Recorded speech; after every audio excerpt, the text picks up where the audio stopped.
Are you all there? Mahima, Tarun?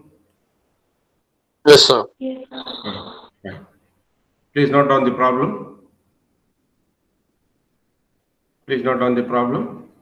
An elevator car carrying a load of 10 kilonewton is descending by means of a steel rope at a speed of 1 meter per second. Okay, at a speed of 1 meter per second. The cross-sectional area of rope is 40 mm square. The rope is suddenly brought to rest by braking after 30 seconds of descent. Okay, that's coming down. Right. Calculate the stress induced in the rope due to sudden stoppage if the Young's modulus of the rope is 8000 megapascal.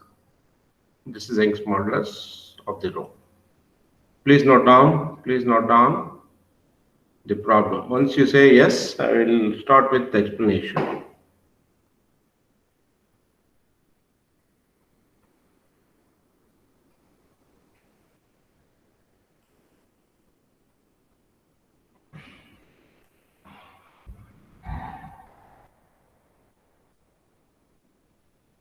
A load of 10 kilonewton. Okay.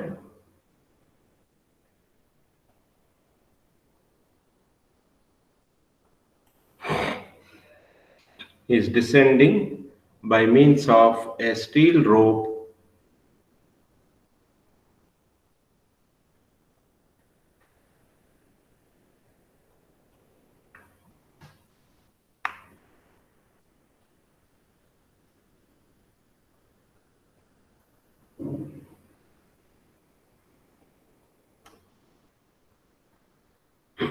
cross-sectional area of rope is 40 mm square given in the problem.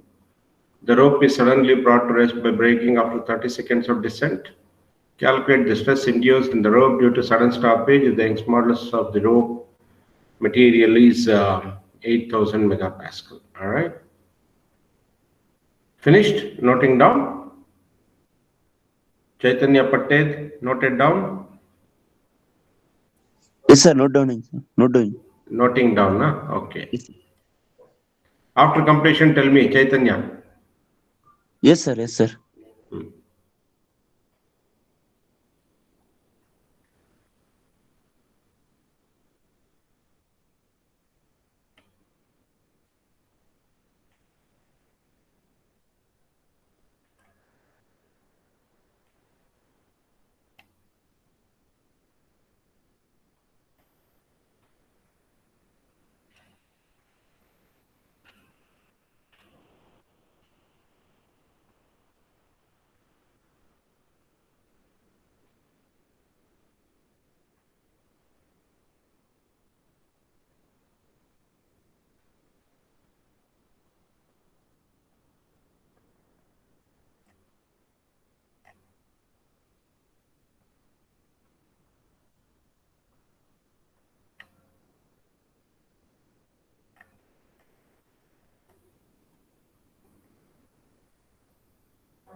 Finished, huh, Chaitanya? Yes, sir. Yeah. All of you, please look at the screen. An elevator car carrying a load of 10 kilonewton is descending by means of a steel rope. Okay, so that is, there is an elevator car, maybe I assume something like this, carrying 10 kilonewton load, that is 10,000 newton. Okay, and is coming down at a velocity of how much? At a velocity of 1 meter per second, correct? That is what is given in the problem. And this rope is, and it is coming at 1 meter for every second. After 30 seconds, it is suddenly brought to rest, correct? That is, after 30 seconds, this is being brought to rest suddenly. Then what is the length of the rope here? At a velocity of 30, yeah? 30 meters.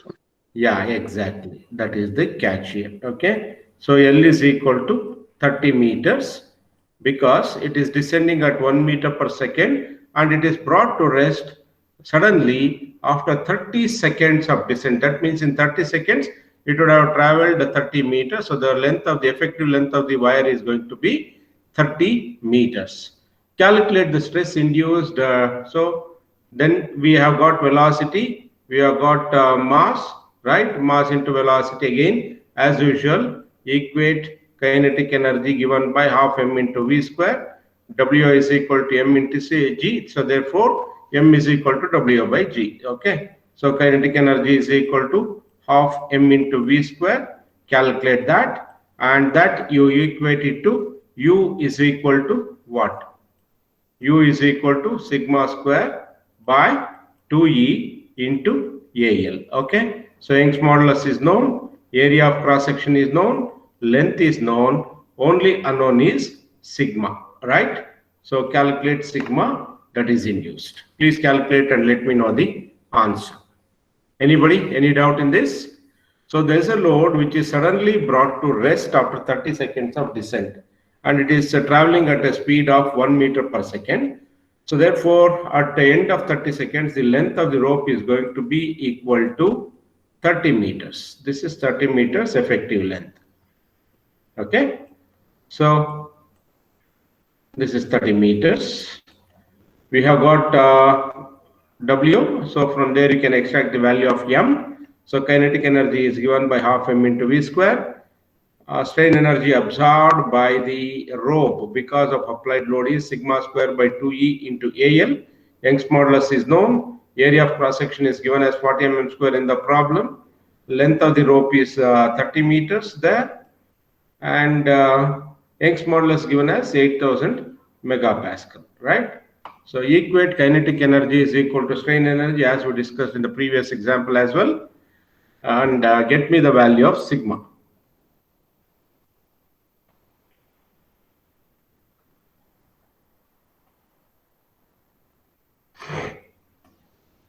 Get me the value of sigma.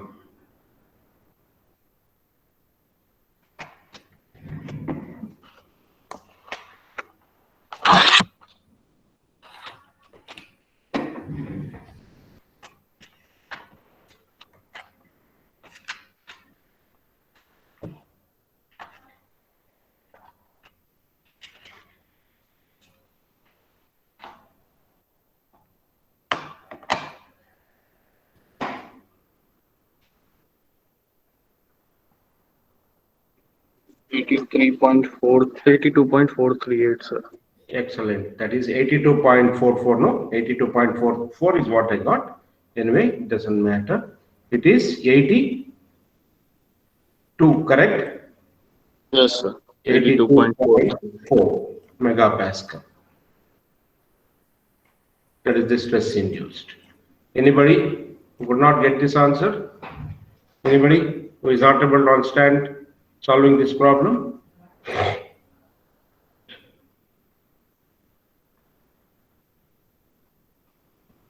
Please solve. Others, please solve.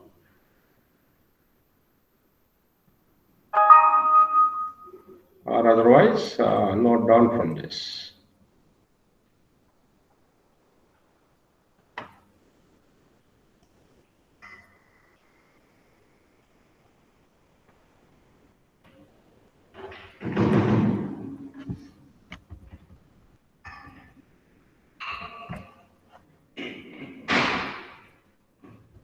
Note down. If it is visible for you, please note down.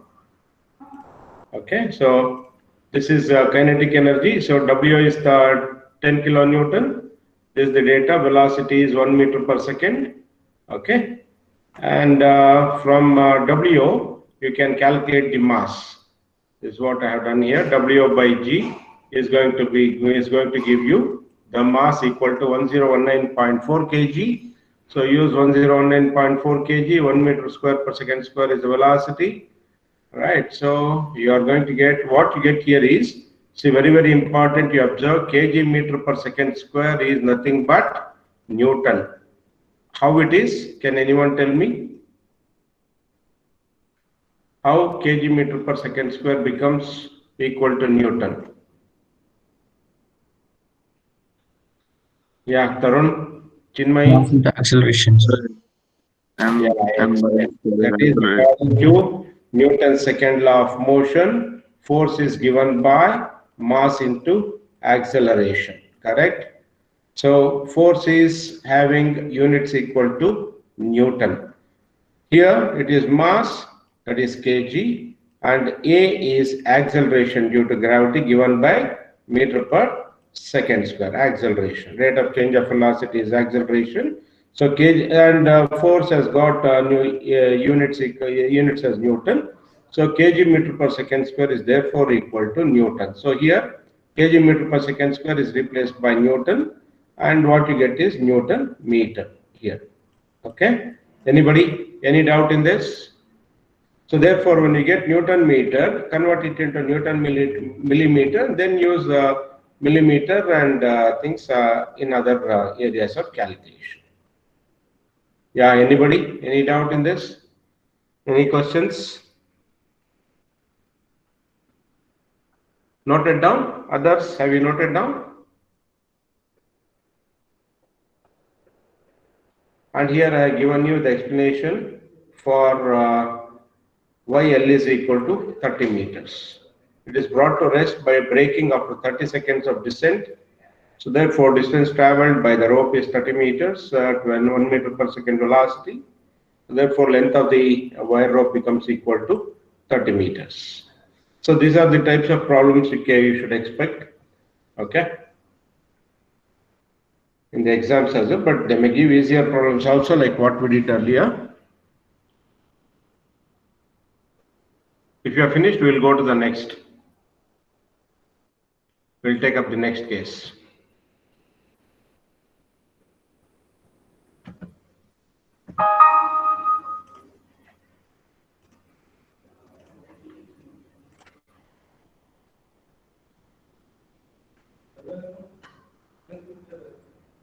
Ganesha, Rishi has noted down. Okay. Jitin, completed. Yes, sir. Jayant, Yes, sir. completed. Huh? Yes, sir. If you have completed, please let me know. When I ask you people, please let me know whether you have noted down and completed. Then I'll go to the next. Otherwise, I'll be waiting unnecessarily, wasting time. Right? Shravan Saluja, noted down and solved. So Shravan, do noted down or not? Still noting down? still noting. 1 minute. Yeah, I got to be faster. You should tell me, no, when I ask you. Yes. Hmm. Vijay Kumar, Yes, sir. noting down, able to understand? Yes, sir. Noting down. Okay. Once you are finished, please let me know. Shravan Okay, sir. Saluja, let me know after you wrote it, write it down. Yes, sir.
Okay?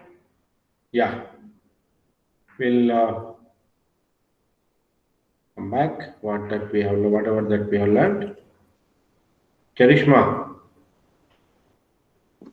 Yes, sir. briefly, you come back to impact strength beginning. Okay. Briefly tell me about introduction there. Of the design of impact loads, no, sir? No, beginning of design for impact strength. All of you, please come to the beginning page of design for impact strength. Please come to the first page, Chinmay. Please tell me what are impact loads and what is kinetic energy. That much you please tell me.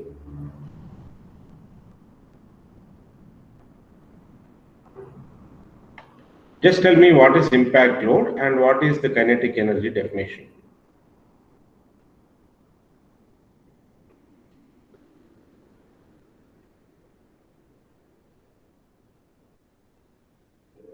Okay, Chinmay, are you there? Sir, me or Charishma, sir? Huh? Me or Charishma, sir? You called Charishma that time, sir. Oh, is it? Oh, I'm getting confused again and again. Okay, Charishma, please tell me about impact loads and kinetic energy. Sir, impact loads are the loads that are applied when applied suddenly. Like Yeah, if you do one thing, Charishma. Go to the note, Yes. or I think it's there on the screen also. Please go there and read out those first two sentences and then read out kinetic energy clearly. And all others, please follow. Yeah, Charishma. Okay. Go ahead. Okay, sir. Suddenly applied loads are called impulsive loads. Yeah. The stresses produced by them are called impact stresses. Fine. Go to kinetic Impact energy. stresses are Go to kinetic energy. Yeah. Okay. If a body of mass m is moving with a velocity v meters per second, strikes another body, the second body receives an impacting energy which is equal to the kinetic energy of the body. That is, kinetic energy is equal to half mv square. Fine. Bansali. Yes, sir. Bansali, please come to strain energy and tell about strain energy over here. Yes, sir. When load is gradually applied to the bar, as shown in the above figure, it produces a deflection delta within elastic limits deflection. No, Delta. Bansali, there is a Yes, sir. full stop there. I think you have to give a pause at full stop. Okay. Yes. Okay. Yeah. Within elastic limits, deflection delta is proportional to applied load and is a straight line denoted by OA as shown in the figure. Fine. The work done by the load is stored in the bar and is called strain energy or resilience U. Please read the sentence again. The work done by the load is stored in the bar and is called strain energy denoted by U. Excellent. Okay. Yeah. And what is strain energy equation? U Given is by equal to sigma squared divided by 2E the whole into AL. into A into L, where L represents Volume of the bar. volume of the bar. Okay. Next. Chinmay. Yes, sir. Yeah. What is impact stress equation? Please read this impact stress equation and tell about what does this impact factor do. Sigma I is equal to sigma into 1 plus root of 1 plus 2h by delta. What does each term indicates? Others, please follow. Others, please look into your books and follow. Okay. Yeah. Tell me, Charishma. I mean, sorry, Chinmay. Sigma is impact strength. No, sigma I is impact strength. Sigma Okay. is the strain. Hey, And sigma is not strain, Chinmay. Static stress. static stress. Yeah. And h is the height at which the force is applied. And Height from which load is load is dropped. applied. That is height of fall. All right. Height of fall. Got it, Chinmay? Yes, sir. Okay. And Delta? delta is deflection due to the impact. Okay, fine. No, delta is not deflection due to impact. It is delta I that is deflection due to impact. That is instantaneous deflection. This delta is static deflection. Okay? Okay, sir. Okay, got Chinmay, got the clarity? Yes, sir. Right. Okay, then tell me about impact factor now. Root of 1 plus 2h by delta is impact factor. It converts the effect of falling weight into an equivalent static stress. Okay, right. Next, Mundiur, are you there? Yes, sir. Allah Mundiur, what are the tables that we look for the deflection and moment, maximum deflection and moment? Table 1.4 and page 15. Page 15, correct? Yes, Right. sir. So for a simply supported beam, okay, for a simply supported beam with central point load, what is the equation for moment? WL cube by 3EI. Aha. So you are not there at all. What I am asking you, you are not there. I didn't listen. I asked you one thing, you are telling whatever I am showing on the screen. Be alert. Oh, yes, sir. Our Reddy sir says you are very brilliant, but you are like this, sir. How? Allah Mundior. I asked you Can you repeat the question, for sir? a simply supported beam, okay, loaded at its center, what is the equation for moment? I asked. WL by 4. WL by 4. Sure, Yes. Are you sure? Yes, sir. Okay. Yeah. Next. Who is next? Adarsh Desai. Are you there? Adarsh Desai? Not to be seen. Okay. Ibad Kausar. Ibad Kausar is also not the Sanjay Gowda. Sanjay Gowda, are you there? Not there. Pinson Lai Pinto. Yes, sir. What you do, read the equations of deflection for a cantilever beam, for a simply supported beam, okay, loaded at its center. Okay, please read out the equations for deflection for these two cases. So for cantilever, Yeah, Princeton, go ahead. yeah, for cantilever beam, its delta is equal to WL cube divided by 3EI. Fine. And what is another one you asked, sir? Simply supported beam with central point load.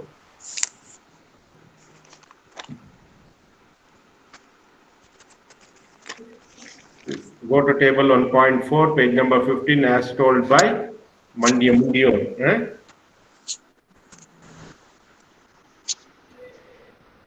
You have solved many problems there. I think by this time you should have remembered the equation. Anyway, it doesn't matter. Please let me know the equation.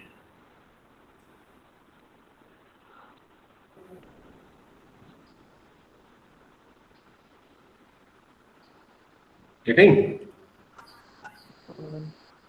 Sir, Sanjay Gowda. Sanjay Gowda, where were you? Sir, mic was not working, sir. I plugged in the earphones. Okay. Yeah, please tell me, Sanjay, Yes, what sir. is the equation for deflection for a simply supported beam with central point load? Deflection. What is this?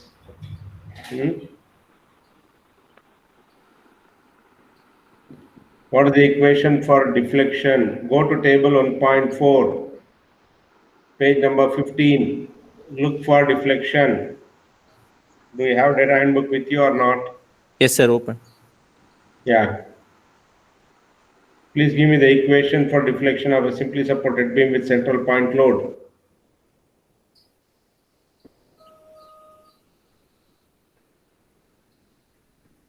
Getting or not getting? 1 minute.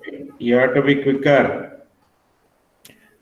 That means you are not even opening the book after the class. I want answer for delta either from Sanjay Gowda or Pinson Lai Pinto. Whoever.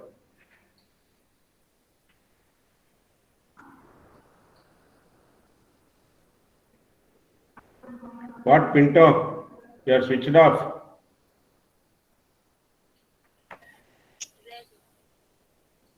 I want answer quickly. Sanjay Gowda. Simply supported. Take out data handbook or notebook. Minus 1 by 48 Ah, f by ei 3 into 3l square x minus 4x cube. look for Y max. Y max, sir. Minus Ah. 1 by 48 fl cube by ei at b. Okay. Do you remember using this equation anytime? In sums we'll use, sir. Huh? In sums. In sums you have used this equation. Then why you are struggling so much? Hmm? I Tarun? didn't get it, sir. Hey, what? I didn't get it, I see. Tarun, Yes, sir. what is the importance of learning impact strength topic? Sir, impact strength tells us about it basically tells us about the variation that we can observe in a material property when stress is applied on impact instead of gradual loading. And, from our solving a problem, we can see that it is quite evident that impact stress have significantly very large value as compared to gradual stress that are applied on the bodies. Excellent. Yeah. Correct. Yeah. Okay. Thus, I think you have got it. Impact strength will induce large amount of stresses in the body than when you apply gradually the loads, right? So therefore, it is very, very important to know about impact strength, especially when you are designing the car's front ends because for crash test and all. So this impact strength concept is used, and also for regular components, when you apply suddenly, how much the component can withstand, what is the stress induced, all those things you can find out. Okay. So with this, we'll come to the end of impact strength. Then we'll start with fatigue design for fatigue strength. Okay. I'll show you a video now. Okay. Please observe the video.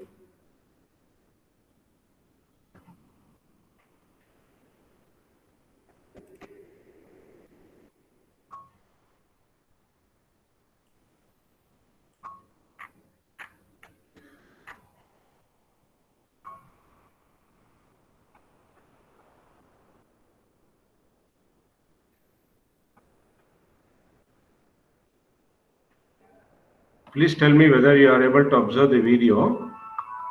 Are you able to observe the video? Fatigue test. 1 second. Many everyday items 1 are second. not I'll share it. loaded I'll share it. uniformly, but rather non-uniformly with periodically changing loads. This is quite obvious in off-road biking.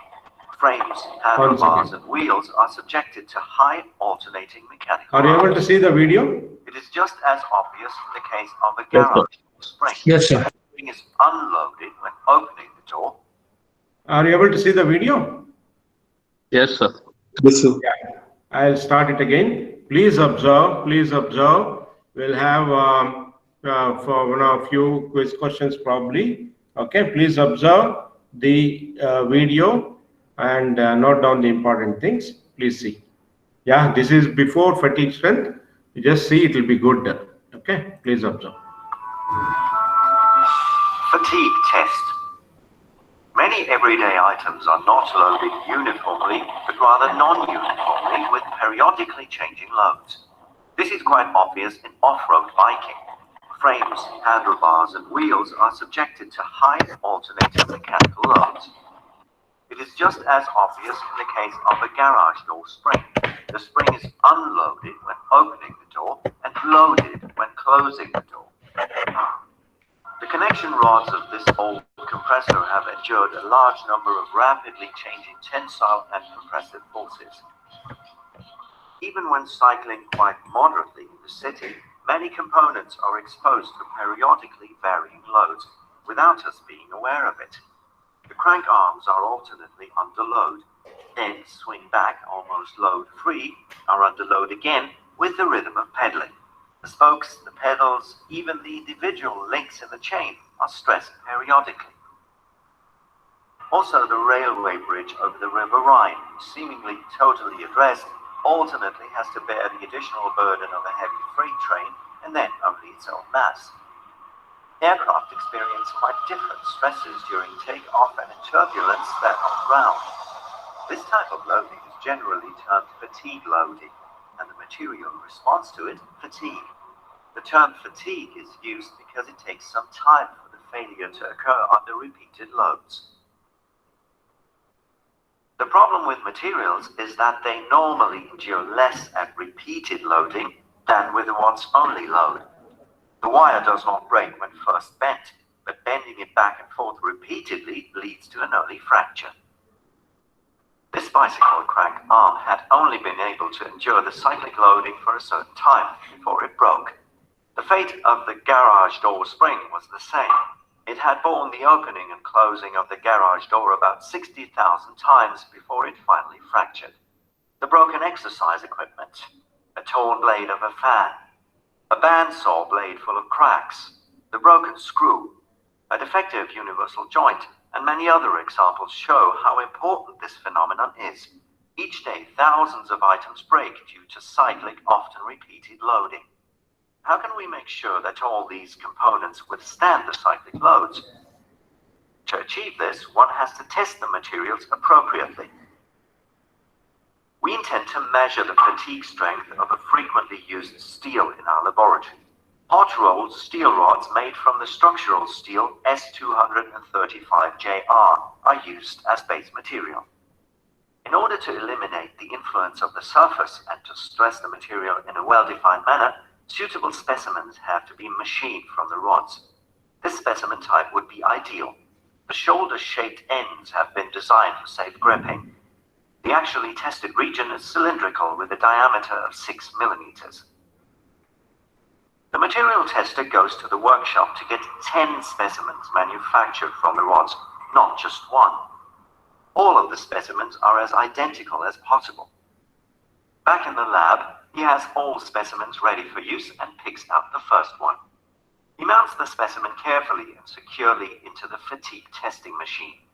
Together with two half shells, he inserts one end of the specimen into the right specimen grip. With a union nut, he locks the right end of the specimen. Likewise, he mounts the left end of the specimen into the left specimen grip and tightens the nuts. The preparation is now complete. The material tester then selects the appropriate test parameters on the control computer. He intends to load the first specimen alternately with a tensile force of 7 kilonewtons and a compressive force of 7 kilonewtons. The mean force is 0. A click on the start button and the testing machine begins to stress the specimen periodically. Our fatigue testing machine is equipped with a mechanical resonance drive. The specimen is connected at its left grip via a load cell with a machine frame. At the right grip, a spring is mounted, and there in turn, a mass. An imbalance stimulates the mass to vibrate.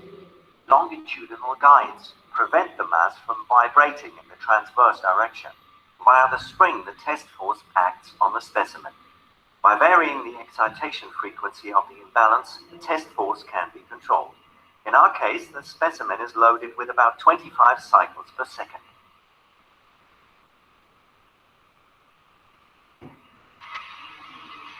Meanwhile, the first specimen has already endured over 300,000 load cycles and still seems to be intact. In reality, however, several cracks have already developed starting from the surface, the so-called fatigue cracks. With each load cycle, they grow a bit further into the specimen. The biggest crack gains the upper hand, grows the fastest, and finally leads to fracture after 381,000 load cycles. The first test is finished. The material tester removes the fragments cautiously and inspects the fracture surfaces. At first glance, the fracture surface looks unimpressive.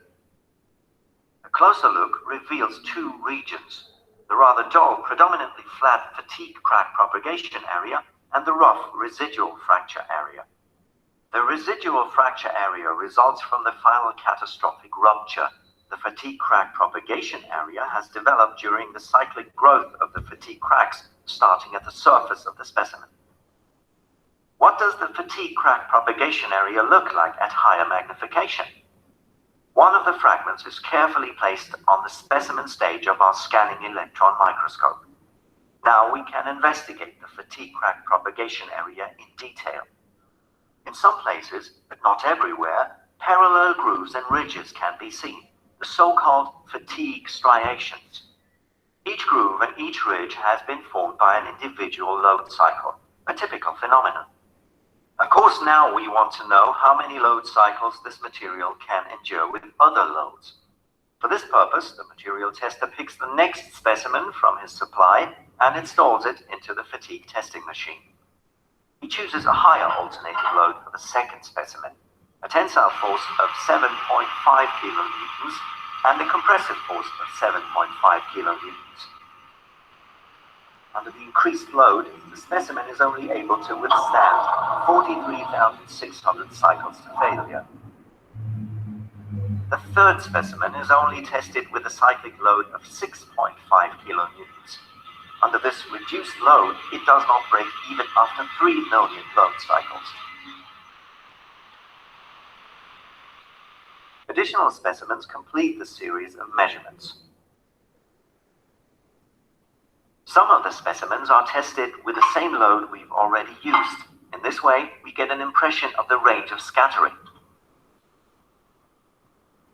To compare materials in a fair way, the different cyclic loads are converted to the respective stresses acting in the specimen.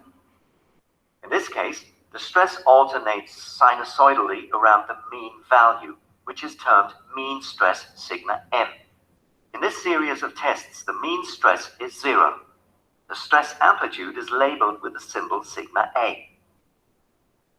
For graphical representation, the SN diagram is used, also termed Wöhler diagram. In an unusual manner, the predetermined variable is plotted upwards on the y-axis. It is the stress amplitude sigma a. And the result of the test, the number of cycles to failure n, is plotted to the right on the x-axis. To fit small and large numbers into the diagram, the x-axis is not scaled linearly, but logarithmically. The first specimen was loaded with 7 kilonewtons. This corresponds to a stress amplitude of 248 newtons per square millimeter. Under this stress amplitude, it broke after 381,000 load cycles. The second specimen was loaded with 7.5 kilonewtons.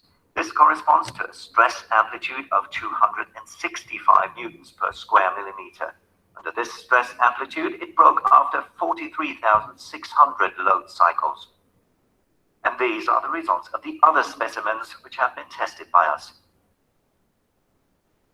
When additional specimens are tested and the results are displayed as a curve, it becomes clear that this material will not break below a certain level of stress amplitude, even after a very large number of cycles. This stress level is termed fatigue limit sigma capital A. For most steels with body-centered cubic structure, the fatigue limit is reached after 10 million load cycles at the latest. It must be noted that the experimental results scatter considerably. Therefore, instead of a sharp curve, a statistically defined scatter band is commonly used. Of course, most users don't load their components with a constant cyclic load, but rather in an irregular manner. Therefore, these components have to be tested under this type of loading, termed operational loading. In this test rig, critical bicycle components are loaded similarly to practical use. Stem and handlebar must endure the typical bending and torsional loads for a sufficient number of cycles. Only then they are approved for serial production. Moreover, the fatigue strength does not only depend on the material. The mean stress has an important influence, the shape, the surface quality, the environmental conditions, and much more. Not an easy story.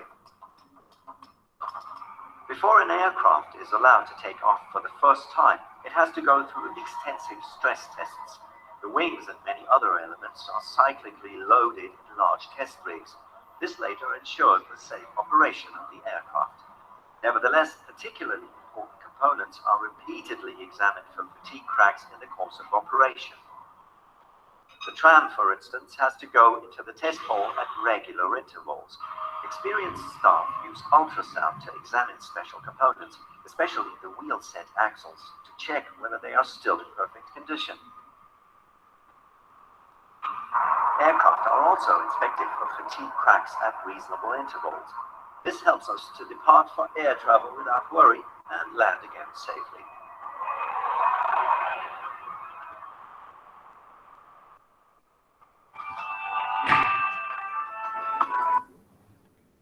Okay.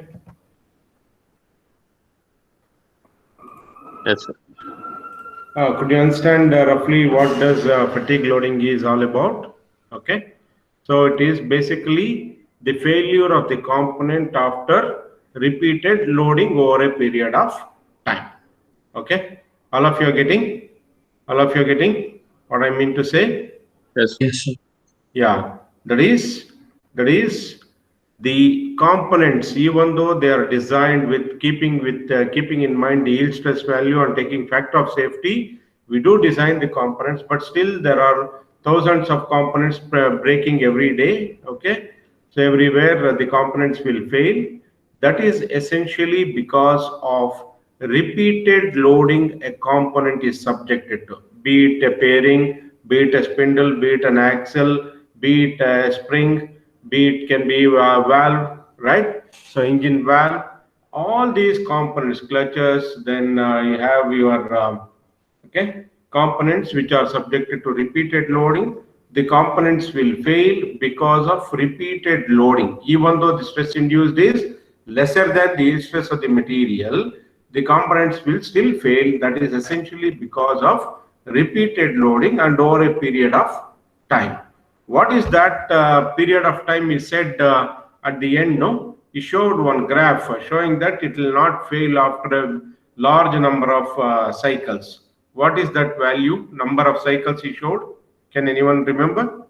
10 power 6. Yeah, 10 power 6 number of cycles. Once the component crosses 10 power 6 number of cycles, that is a million cycles, correct? So once it crosses million cycles, then we say that the value that is showed on the left hand side, that's around 225 Newton per m square. That is the endurance strength of that particular material. Okay, got the clarity what fatigue is all about? Are you there? Yes, sir. Yes, sir. Okay, fine. I'll take the attendance now. Okay, again, tomorrow we'll start with fatigue, design for fatigue strength. Okay, so this is available. Maybe you just take fatigue test, you type, you can get this video, maybe in YouTube. Okay, so you can watch it and then have great clarity on what is fatigue strength. Okay. Right, please answer your roll call. 1. Yes, sir. 2. Abhishek GL. What, Abhishek GL, are you there? Is there in the list, but not answering. Abhishek GL. Okay, mic may not be working. Okay. Taken. 3.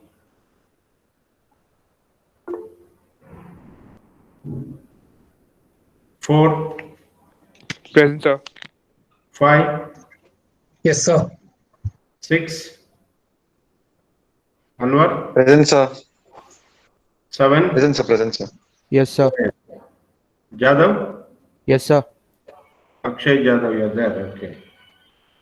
8. Present, sir. 9.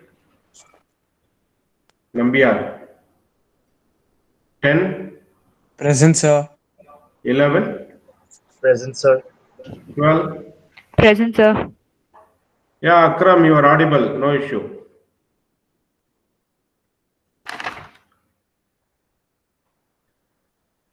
13. Present, sir. 14. Present, sir. 15. Present, sir.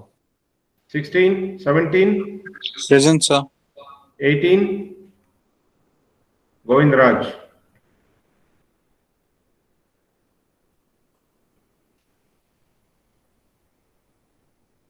Uh, 19, Jayant Reddy. 20, 21, Ritik Shah. 22, Present, sir. 23, Yes, sir. 24, Present, sir. 25, 26, Present, sir. 27, Present, sir. 28, 30, 31, 32, 33, 34, Yes, sir. 35,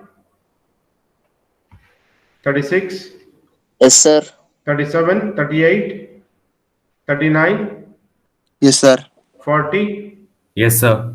41, Yes, sir. 42, Yes, sir. 43, Yes, sir. 44, Present, sir. 46, 47, Yes, sir. 48, Yes, sir. 49, Yes, sir. 50, Yes, sir. 51, 52, Yes, sir. 53, Yes, sir. 54, Yes, sir. 55, 56, Siddharth, 57, Yes, sir. 58, 59, 60, Yes, sir. 61, 62, Yes, sir. 63, Present, sir. 64, 65, 66, Present, sir. 67, Yes, sir. Chaitanya, Yes, sir. Madiwal, Nishant, Ramesh, Shashank, Sir. Shashank, Yes, sir. ಏನ್ರಿ ನಿದ್ದೆ ಮಾಡ್ತಿದ್ದೀರಾ? ಇಲ್ವಾ? Okay, ಎದ್ದಿದ್ದೀರಾ? Sir ಹೇಳ್ದೆ sir ನಾನು. ಅದೇ ಹೇಳೋದು ಸ್ವಲ್ಪ ಯಾಕೋ ಜಾರ್ದಂಗ ಆಯ್ತು. Right. Akshat, Present, sir. Sautrik Roy, Sautrik, Sir. Sautrik, Present, sir. yeah. Mahima, yeah. Srivatsan, Present, sir. Present, sir. yeah.